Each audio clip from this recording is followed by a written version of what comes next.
کہا جا رہا ہے کہ پاکستان کے وزیر اعظم نے جیسے ہی دوحہ میں پہلا قدم رکھا دنیا ہل گئی.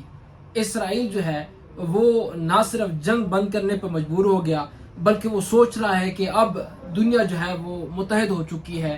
اسلامی ممالک میرے خلاف جو ہے وہ اب متحد ہو چکے ہیں اور میرا خیر نہیں. اور وہ یہ کہہ رہے ہیں کہ میں ڈر رہا ہوں کہ وزیر اعظم جو شہباز شریف ہے پاکستان کے وہ جو ہے وہ کافی میرے مخالف ہیں.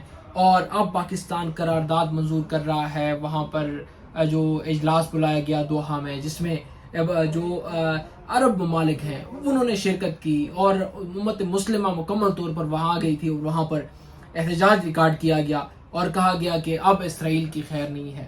یہ خبریں جو ہے وہ گردش کر رہی ہیں. جی پاکستان کے جو وزیر اعظم ہیں وہ اس وقت دوحہ میں یا فلانا جگہ جب پہنچے تو F-35 F-15 نے جو ہے وہ استقبال کیا اور یہ کہ حصار ملیا ان کی حفاظت کی اور پروٹوکول دیا گیا, ریڈ کارپٹ بچایا گیا اور پھر یہ ہوا پھر فلانا ہوا پھر یہ ہوا.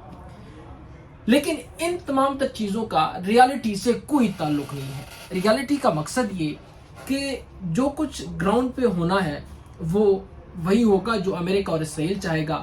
پاکستان کی اتنی ہمت اور مجال نہیں ہے, نہ عرب ممالک کی ہے. وہ ایسے لوگ ہیں جو نوکر پیشہ لوگ ہیں جو کہ امریکہ کے تلوے چاٹنے والے ہیں, چاہے عرب ممالک ہو یا پھر دیگر جو خطے میں ہیں وہ. نہ چائنا اس کی مدد کر سکتا ہے, نہ رشیا, نہ کوئی دوسرا ملک. اور ساری نظریں جو ہے وہ ڈونلڈ ٹرمپ پہ ہیں. جی وہ ثوابدید ہے کہ وہ کچھ کرے تو پھر جو ہے وہ ہم کچھ کر سکیں گے.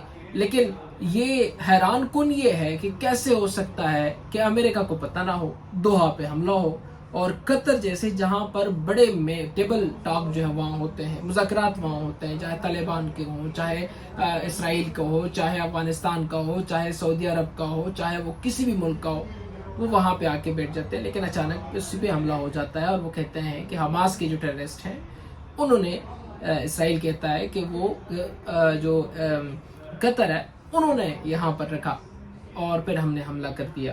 لیکن سب خاموش ہے. یہ صرف بیان بازی ہے اور ایک ہی ملک ہے ایران جنہوں نے ان کو کہا کہ بھائی آپ لوگ اگر اس طرح تقریریں کریں گے تو اس سے کوئی جو ہے وہ کام نہیں بن سکتا, عملی کام کریں. یہاں پر مجھے نہیں لگتا کہ ہم یہاں پر بیٹھے ہیں کوئی اچھی گفتگو کر رہے ہیں. تقریر کرنا, کوئی اچھی گفتگو کرنا یہ کوئی اچھی بات نہیں ہے. آپ عملی کام کریں. اٹیک ہوا ہے فیڈ بیک دیں ان پہ, دوبارہ سے آپ کاؤنٹر کریں اور پھر پتہ چل جائے گا. لیکن وہاں پہ سوال یہ کر رہے ہیں کہ نہیں ہم جہاں دیکھیں گے وہاں دیکھیں گے اور جو امریکہ ہے اس پہ ہم فوکس کریں گے کہ وہ اگلا جو ہے وہ انیشیٹو کیا لیتا ہے, اور ان چیزوں میں جو ہے وہ گھسے ہوئے ہیں. السلام علیکم, میں شام الحق. آپ میرا یوٹیوب چینل جو ہے وہ دیکھ رہے ہیں اور ٹک ٹاک پر بھی یہ سچویشن کریٹ ہوئی ہے اور سب کہہ رہے ہیں کہ اب اسرائیل کی خیر رہے. لیکن کسی میں بھی اتنی ہمت نہیں ہے. یہ صرف ڈرامہ ہے اور ڈرامہ اسی طرح چلتا رہے گا. اسرائیل کا عرب ممالک میں سے چھوڑیں, آپ اس خطے میں پاکستان کا بھی دیکھ لیں کہ کوئی جو ہے وہ اس کے جو کہتے ہیں بال باکا بھی نہیں کر سکتا. کسی میں اتنی ہمت نہیں ہے, اتنی طاقت نہیں ہے, اتنا جو ہے نا گمنڈ جو ویسے کوٹ کوٹ کے بھرا ہوا ہے وہ آپ کہہ سکتے ہیں 1% بھی نہیں ہے. اور وہاں پر اجلاس ہوا, اجلاس میں قرارداد پیش کی گئی اور کہا کہ ہم مذمت کرتے ہیں. وہ نہیں ہوتا ایک گاؤں میں جو غریب سا بندہ ہوتا ہے جس کا گھر والے جو ہے وہ کوئی قتل کر دیتے ہیں اور پھر وہ کہتا ہے کہ پیسے لو اور بات ختم. پاکستان, عرب ممالک اور اسلامی ممالک تمام تر سچویشن اس وقت یہی ہے. اب وہ کہتے ہیں دوحہ پہ حملہ ہوا, لیکن جہاں پر اسرائیل جو ہے وہ فلسطین میں اٹیک کرا, ہزاروں لاکھوں تک جو ہے وہ شہادتیں پہنچ چکی ہیں, تب ان کو کچھ سمجھ نہیں آیا. ان کے اپنے مرے تو پھر پتہ چلا. لیکن اپنے مر گئے تو مر گئے, شہزادہ سلامت رہنا چاہیے, شہزادہ سلامت رہنا چاہیے, شہزادی سلامت جو ہے وہ رہنی چاہیے. اور وزیر اعظم جو ہے وہ پروٹوکول کے تحت وہاں چلا جاتا ہے, نماز پڑھ کے جو واپس آ جاتا ہے.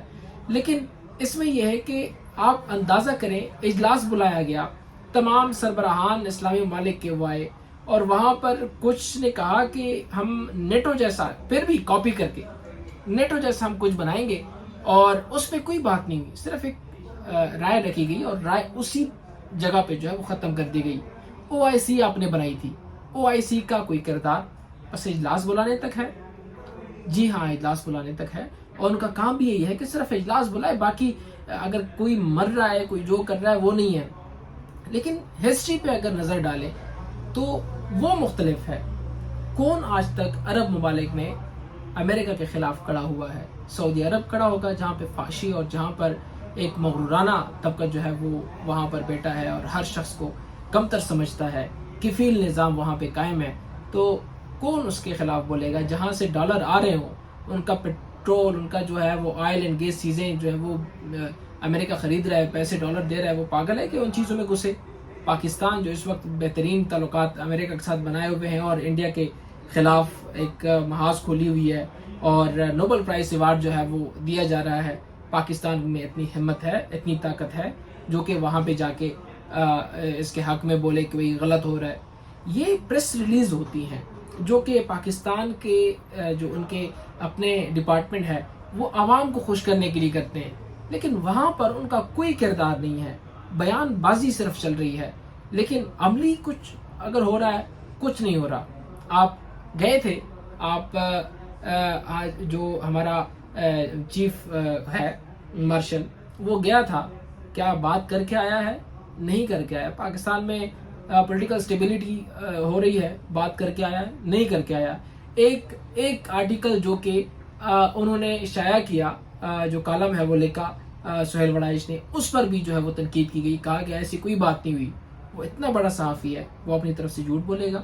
لیکن ہر طرف سے ڈر و خوف ہے، اور وہی لوگ جو یہاں سے ریٹائرڈ ہو کے امریکہ اپنی جائیدادیں لیں گے، وہ پاگل ہیں پاکستان وہ کسی کے حق میں بولے؟ ان کے 20 سال 10 سال 5 سال رہ گئے ہیں، اور یہاں سے ریٹائر ہو کے وہ ظاہر ہے انہوں نے دبئی اور امریکہ ہی جانا ہے، وہ وہاں سے آ کے پھر وہاں پہ معاملات خراب کرے گا؟ کوئی پاگل ہے؟ لیکن اس میں یہ ہے کہ شروع سے چلتا آ رہا ہے، کوئی بھی شخص اس چیز پہ جو ہے وہ کمپرومائز نہیں کرتا، اور وہ کوشش کرتا ہے کہ اپنے معاملات سیٹ کیے جائیں۔ جزیرے کون لے گا پھر؟ کس طرح سے لوگ جو ہیں وہ یہاں پر اگر کسی امریکہ کے خلاف بولیں گے تو امریکہ ان کو سواگت کرے گا؟ نہیں، بالکل نہیں۔ ان کے لیے معاملات مسلسل جو ہے وہ بڑھتے چلے جائیں گے، اور وہ کوئی بھی نہیں چاہتا، کیونکہ یہ ایلیٹ کلاس ہے، اور جو کہ اس وقت پاکستان کی تمام تر چیزوں کو دیکھ رہا ہے، ہائیبرڈ نظام ہے، اور وہ اس طرح کوئی چیز نہیں چاہتا کہ امریکہ جو ہے وہ ان کے ویزے بند کر دیں۔ ان کے پاس اور کوئی راستہ نہیں ہے، وہ ایسے ہو جائیں گے جیسے بیکاری۔ تو وہ اپنے آپ کو، اپنے بچوں کو بیکاری کے نہج پر نہیں لانا چاہتے، اور کہتے ہیں کہ کس طریقے سے بھی معاملات خراب نہ ہو، دنیا جائے باڑ میں، نظام جائے باڑ میں، اپنا کام کرے۔ اگر نظام اس طرح ہوتا تو پھر عدالتوں کا یہ نظام ہوتا؟ بالکل نہیں ہوتا۔ لیکن یہ ہے کہ اس پہ تمام تر چیزیں، اگر کوئی خبر اس طرح ہو تو میں حیران ہوں اس شخص پہ جو اس کو پوسٹ کرتا ہے اور اس کے حق میں لگتا ہے کہ جی وزیر اعظم یا پھر پاکستان کے آرمی چیف کو یہ اعزاز ملا، وہ اعزاز ملا۔ یہ اعزاز نہیں ہے، یہ تاریخ جو ہے وہ تحریک جو تاریخ ہے وہ ان کے اوراق میں سب کچھ پتہ چل جائے گا کہ کہاں کون کس طرف جا رہا ہے اور کیا ہوا تھا کیا نہیں ہوا تھا۔ پرویز مشرف آیا، ڈکٹیٹ کیا، مسائل بنے، اور پھر اس وقت سب کچھ ان کے حق میں جا رہا تھا، لیکن تاریخ نے کچھ چیزیں مختلف بنائی۔ انہوں نے کیا لکھا، کیا بنا، اور آج اسے کس نام سے پکارا جاتا ہے وہ تاریخ جانتی ہے اور ہم جانتے ہیں۔ اس وقت کے لوگ وہ ان کو اچھا سمجھتے تھے اور بہتر سمجھتے، بس ایک سیاسی لوگ ان کو برا سمجھتے تھے۔ اسی طرح بے نظیر بھٹو پہلے کیا تھی اور اب لوگوں میں کس حد تک مقبول ہے، تاریخ اس کے بارے میں کیا لکھتی ہے۔ جن کو پھانسی دی گئی اور بھٹو، ان کے ساتھ کیا ہوا، اور اس وقت لوگوں اس کو پھانسی کیوں دی گئی، اور پھر عدالتوں نے کس طرح کردار ادا کیا، اور پھر گزشتہ سال عدالت نے معافی مانگی کہ یہ سپریم کورٹ کی غلطی تھی، اور اس وقت کے جو ڈیسیجن کرنے والے تھے ان سے غلطی ہوئی۔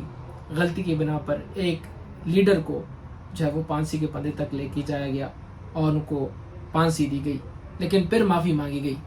تو اگر اس طرح ہوتا ہے تو پھر یہ نظام چل سکتا ہے، لیکن آج تمام تر چیزیں سب کچھ ٹھیک چل رہا ہے، لیکن تاریخ یعنی کہ آج سے 10 سے 20 30 سال بعد تمام تر چیزیں جو ابھی اس وقت ٹھیک چل رہی ہیں، یہ تاریخ میں ایسے سامنے آئے گی کہ جس طرح کے گزشتہ 30 سالوں میں جو کچھ ہوا پاکستان میں، اور آج تاریخ لکھ رہی ہے کہ کون غلط تھا اور کون صحیح،